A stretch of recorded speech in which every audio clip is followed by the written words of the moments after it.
ಚೀನಾದ ಗಡಿಭಾಗದಲ್ಲೊಂದು ಗುಡಿ. ಇದು ದೇವಮಂದಿರವಲ್ಲ, ಯೋಧ ಮಂದಿರ.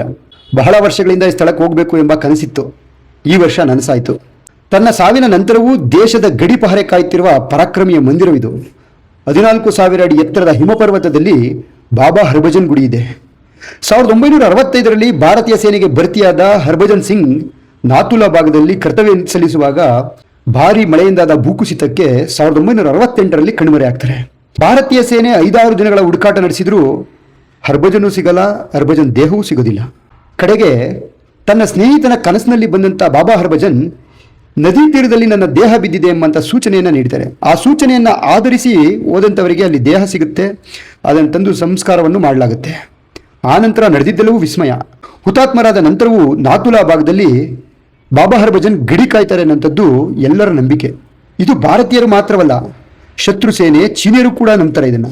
ಶತ್ರು ಸೇನೆಗಳ ಚಲನವಲನಗಳನ್ನು ಕನಸಿಗೆ ಬಂದು ಕರಾರುವಕ್ಕಾಗಿ ತಿಳಿಸೋದೇ ಬಾಬಾ ಹರ್ಭಜನ್ ಅಂತೆ. ಈ ಭಾಗದಲ್ಲಿ ಪಹರೆಗೆ ನಿಂತ ಸೈನಿಕ ತೂಕಡಿಸಿದರೆ ಕಪಾಳಕ್ಕೆ ಬಾರಿಸಿ ಎಚ್ಚರಿಸ್ತಾರಂತೆ. ಭಾರತೀಯ ಸೇನೆ ಬಾಬಾ ಹರ್ಭಜನ್ನ ಶಕ್ತಿಯನ್ನು ಗಮನಿಸಿ ನಾಥುಲಾದ ಟಾಪ್ನಲ್ಲಿ ಈ ಗುಡಿಯನ್ನು ನಿರ್ಮಿಸಿದ್ದಾರೆ. ಈ ಗುಡಿ ಬಾಬಾ ಹರ್ಭಜನ್ನ ಕರ್ತವ್ಯಕ್ಕೆ ತಕ್ಕಂತೆ ಬಂಕರ್ ಮಾದರಿಯಲ್ಲಿ ನಿರ್ಮಿಸಿದ್ದಾರೆ. ಪ್ರತಿದಿನ ಶುಭ್ರ ಸಮವಸ್ತ್ರ, ಪಾಲಿಶ್ ಮಾಡಿದ ಬೂಟು, ಕುಡಿಲಿಕ್ಕೆ ನೀರು ಎಲ್ಲವನ್ನೂ ಇಡ್ತಾರೆ. ಹುತಾತ್ಮರಾದ ನಂತರವೂ ಗಡಿ ಕಾಯುತ್ತಿರುವ ಬಾಬಾ ಹರ್ಭಜನ್ಗೆ ವರ್ಷಕ್ಕೆ 2 ತಿಂಗಳುಗಳ ರಜೆ ನೀಡಿ ಪಂಜಾಬ್ದ ತನ್ನ ಮನೆಗೆ ತೆರಳಲು ಪ್ರಥಮ ದರ್ಜೆ ರೈಲ್ನ ಸೀಟನ್ನು ಕಾಯ್ದಿರಿಸಲಾಗುತ್ತೆ. ಬಾಬಾ ಹರ್ಭಜನ್ನ ಫೋಟೋ ಜೊತೆಗೆ ಒಂದು ಟ್ರಂಕ್ ಅನ್ನು ಇಟ್ಟು ಕಳಿಸಲಾಗುತ್ತೆ. ರಜೆ ಮುಗಿದ ನಂತರ ಹಾಗೆ ವಾಪಸ್ ಕರೆಸ್ಕೊಳ್ಳಲಾಗುತ್ತೆ. ಸಿಪಾಯಿಯಿಂದ ಕ್ಯಾಪ್ಟನ್ವರೆಗೆ ಕಾಲಕ್ಕೆ ಬಡ್ತಿ ಸಹ ನೀಡಿದ್ದಾರೆ. 38 ವರ್ಷಗಳ ಸೇವೆಯ ನಂತರ 2006ರಲ್ಲಿ ನಿವೃತ್ತಿಯನ್ನು ಸಹ ನೀಡಿದ್ದಾರೆ.